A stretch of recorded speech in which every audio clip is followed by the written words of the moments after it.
कार्यक्रम के पुण्यार्जक हैं श्रीमती कांति देवी जैन, श्री अनिल कुमार, श्रीमती बबीता जैन, श्री सिद्धार्थ, श्रीमती सुप्रिया जैन, सौम्या जैन, सावी जैन, प्रकाश साइकिल परिवार कटनी।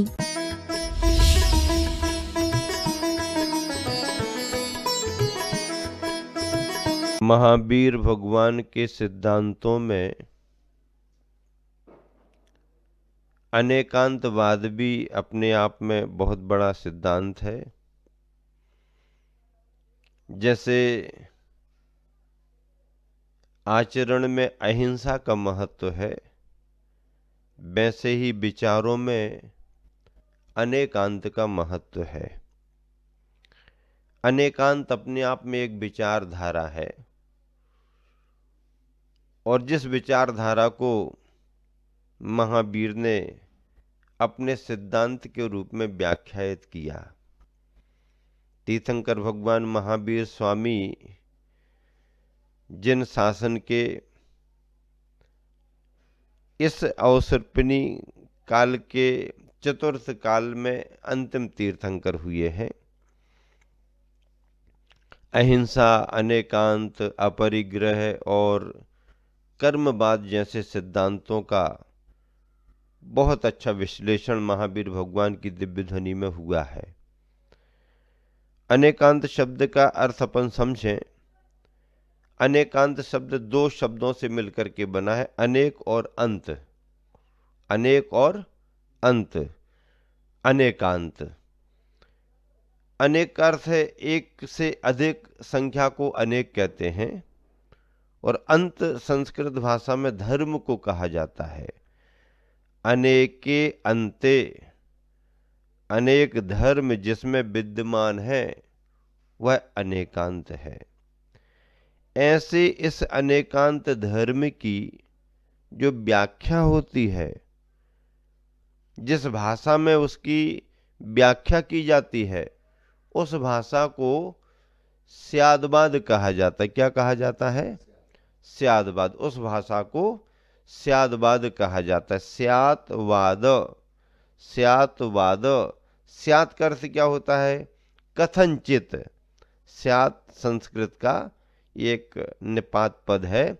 स्यात कथनचित, वाद कहना, कथनचित रूप में कहना, किसी अपेक्षा को लेकर के कहना, ये स्यातवाद संयुक्त शब्द बनने पर स्यादवाद। स्यातवाद अलग अलग हैं, जब दोनों मिलते हैं संधि होने पर स्यादवाद।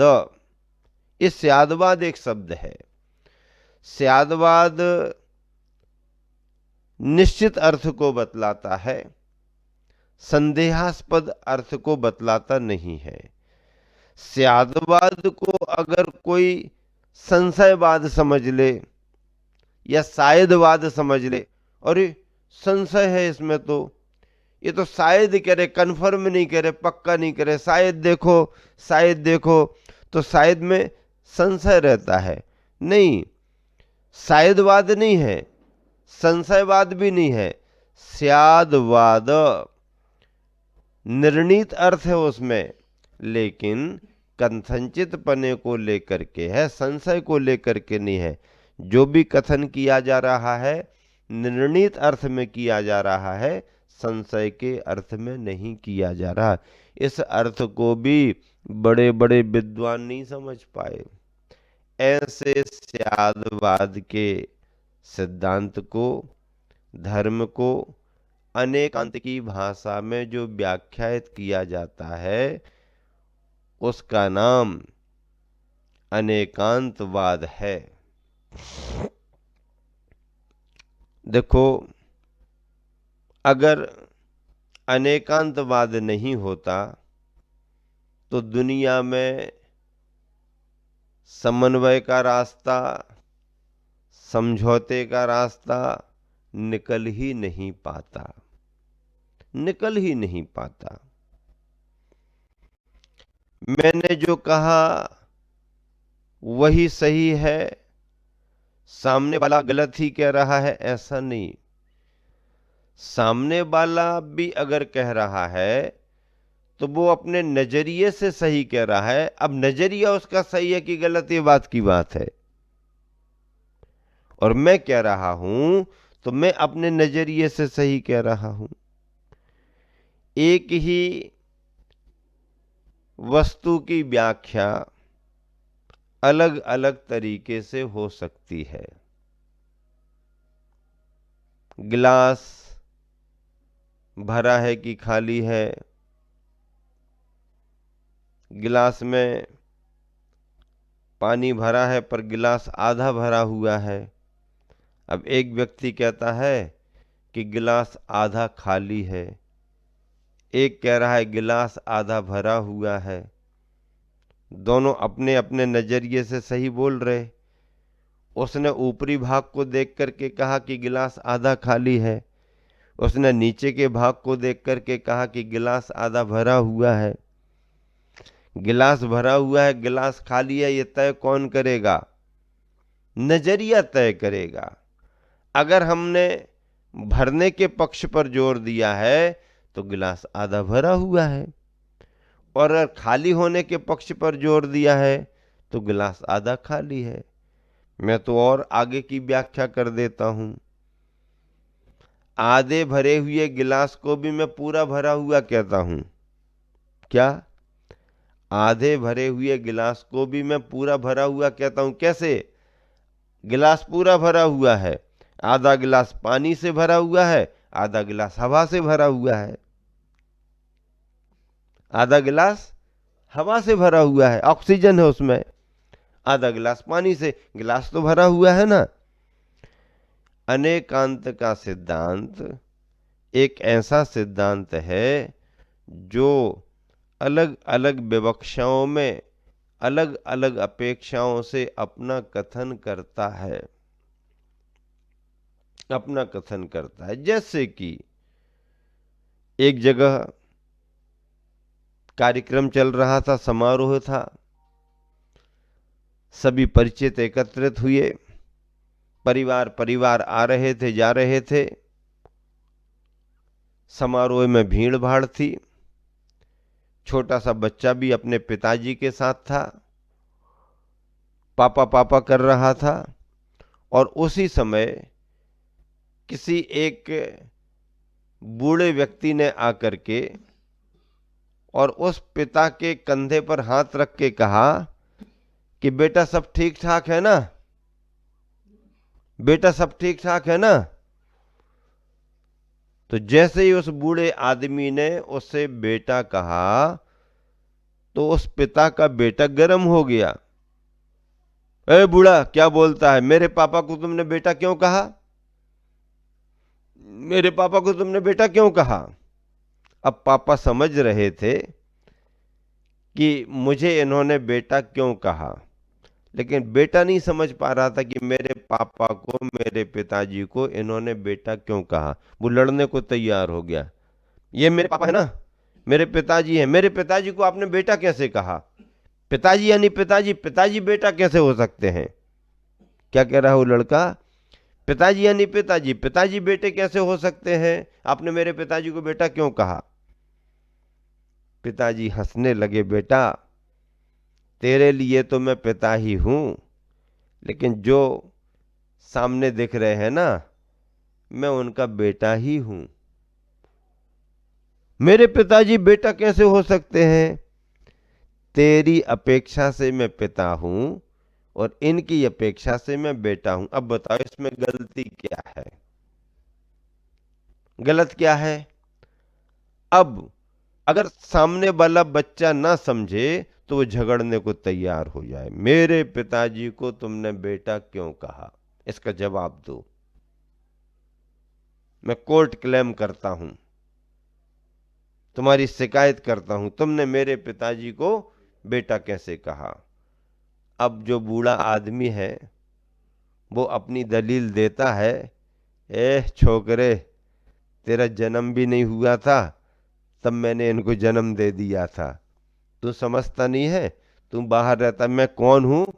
तू अपने पापा से, पिताजी से पूछ कि मैं कौन हूं।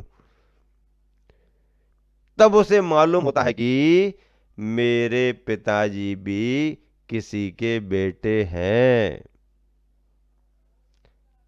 भांजे को मामा है और उनके मामा को भांजे हैं।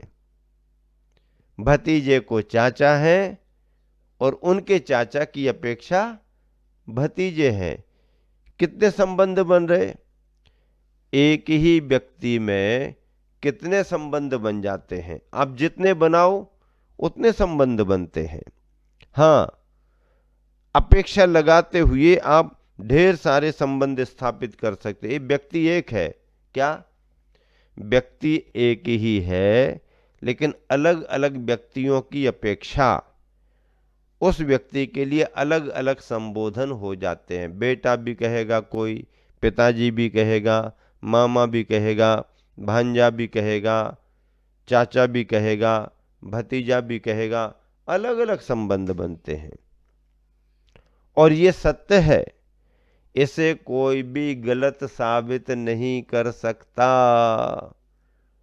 अब अगर इस अनेकांत के अपेक्षा के सिद्धांत को आप नहीं समझे और नहीं माने तो हर जगह झगड़ा खड़ा होगा, हर जगह विवाद होगा। विवाद का अंत कैसे होगा? विवाद के अंत के लिए संवाद जरूरी है। क्या? विवाद के अंत के लिए संवाद, बातचीत जरूरी है। बातचीत का रास्ता खुला रहना चाहिए। विवाद के अंत के लिए संवाद जरूरी है। हाँ, आज दुनिया में जो भी हो रहा है, बस इसी बात को लेकर के लोग झगड़ रहे हैं। झगड़ा हो रहा है कि मैं सही हूं और तुम गलत हो, मैं सही हूं और तुम गलत हो, मेरा सो सही और तेरा सो गलत, मेरा सो सही, मैं जो सोच रहा हूं वो सही है, मैं जो कह रहा हूं वो सही है, मैं जो कर रहा हूं वो भी सही है। मतलब सोचना भी हमारा सही है, बोलना भी हमारा सही है और करना भी हमारा सही। तुम्हारा सब झूठा है, तुम्हारा सब गलत है। ऐसे नहीं चलेगा भैया। तुम्हारा सोचना तुम्हारे हिसाब से सही है, सामने वाले का सोचना उसके हिसाब से सही है। सामने वाला अपने तरीके से सोच रहा है, लेकिन आपने अगर कह दिया कि मेरा ही सही है तो आप कहीं ना कहीं गलत साबित हो जाओगे। मेरा भी सही है, इसमें बात जम जाएगी। क्या? मेरा भी सही है और मेरा ही सही है, मेरा ही सही है, गलत हो सकते हो आप। भैया मेरा भी सही है, हाँ तुम ठीक ठाक हो। क्यों? ही में आग्रह है, ही में जोर है, ही में अपना ही है, दूसरे का कुछ भी नहीं है। भी में अपना भी है और सामने वाले का भी है। सामने वाले के अस्तित्व को अगर हमने स्वीकार कर लिया तो हमारे अस्तित्व को कोई चुनौती नहीं दे पाएगा। हाँ, सामने वाले के अस्तित्व को स्वीकार करो तो तुम्हारे अस्तित्व को कोई चुनौती नहीं देगा, और तुमने सामने वाले का अस्तित्व स्वीकार नहीं किया तो सामने वाला तुम्हें चुनौती देगा ही देगा। हाँ, इसलिए मेरा सो खरा गलत हो सकता है, लेकिन जो खरा है सो मेरा। देखो क्या कहा, मेरा सो खरा कहीं गलत भी हो सकता है क्योंकि मेरा लगा ना। नहीं नहीं नहीं नहीं, मेरा तेरा की बात नहीं, जो खरा है सो मेरा, मेरा सो खरा और खरा सो मेरा। आपने कहा कि मेरा सो खरा, सो किसी को अखरा, किसी को क्या हो गया? अखरा, अखर गया। मेरा सो खरा, मेरा सो खरा, मेरा सो खरा, ये तो एक ही रटना लगा है, मेरा सो खरा। तुमने कहा मेरा सो खरा और उसको अखरा। अब किसी को अखरे ना इसके लिए मेरा सो खरा की जगह खरा सो मेरा। जो सही है, सच्चा है, वह मेरा है। जो भी सच्चा है वह मेरा है। हाँ, मेरा सच्चा है, इसमें कुछ कमी भी हो सकती, लेकिन जो सच्चा है सो मेरा है, ये सिद्धांत व्यापक है और सर्वमान्य है। देखो, एक फल कोई भी ले लो, समझ लो नींबू फल की बात करें। अब अगर किसी ने प्रश्न किया कि नींबू कैसा है, आप क्या उत्तर दोगे? क्या उत्तर दे सकते हो? आप कहोगे नींबू पीला है। पका हुआ सामने रखा है तो आप कहोगे पीला है। और अगर कच्चा रखा है तो आप क्या कहोगे? हरा है। कच्चा है तो हरा है और पका है तो पीला। इतना ही तो उत्तर होगा ना। नींबू की अवस्था जैसी होगी, पका या कच्चा, हरा या पीला, इतना ही होगा। आप इतना ही उत्तर दोगे। अब मैं आपके उत्तर से प्रश्न करता हूं कि आपने कहा कि नींबू हरा है या पीला है। अब इसके अलावा नींबू में कुछ नहीं है क्या? इसके अलावा नींबू में कुछ नहीं है। मैंने पूछा नींबू कैसा है तो आपने केवल हरा या पीला कहा। अरे भाई, आपने केवल रंग को लेकर के बात की। उसमें गंध नहीं है क्या? उसमें स्पर्श नहीं है क्या? उसमें स्वाद नहीं है क्या? सब कुछ है। फिर आपने क्यों नहीं कहा? आप बोलो ना, नींबू हरा भी है, नींबू गोल भी है, नींबू खट्टा भी है, नींबू सुगंधित भी है। अरे महाराज, ऐसी थोड़ी बात की जाती है, ऐसा गाना गाएंगे तो लोग क्या समझेंगे? पागल हो गया। मैंने पूछा कि नींबू कैसा है, आपका उत्तर क्या आया? आपने कह दिया हरा या पीला।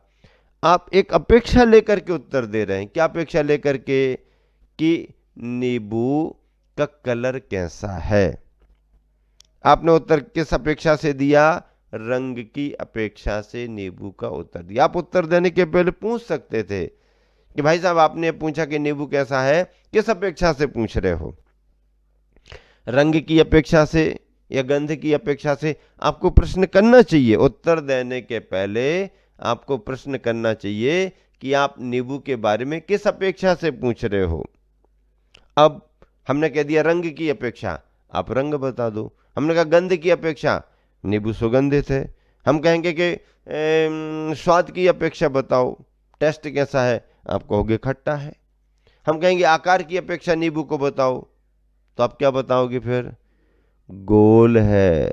स्पर्श की अपेक्षा सॉफ्ट है, चिकना है। तो जो भी उत्तर तुम्हारी तरफ से आएगा वो अपेक्षा को लेकर के आएगा। और अपेक्षा विवक्षा बना बना करके और फिर जो कथन किया जाता है, इसका नाम ही अनेकांत का सिद्धांत है। विवक्षित किस अपेक्षा से बात कर रहे हो आप? बताओ, आपको उत्तर कैसा चाहिए, किस अपेक्षा से चाहिए? अगर हम अपेक्षा लगाएंगे तो उत्तर हमारा परिपूर्ण और सही माना जाएगा। अपेक्षा अगर नहीं लगाएंगे तो एक साथ सारा कथन किया नहीं जाता है, और कोई भी कथन होगा, कथन अधूरा ही होगा, कथन एकांगी ही होगा। लेकिन एकांगी कथन भी अपेक्षा लगने के कारण सही रूप में मान्य हो जाता है। इस तरह से यह आपके लिए जो अनेकांत के सिद्धांत की बात की जा रही है वह समझनी चाहिए।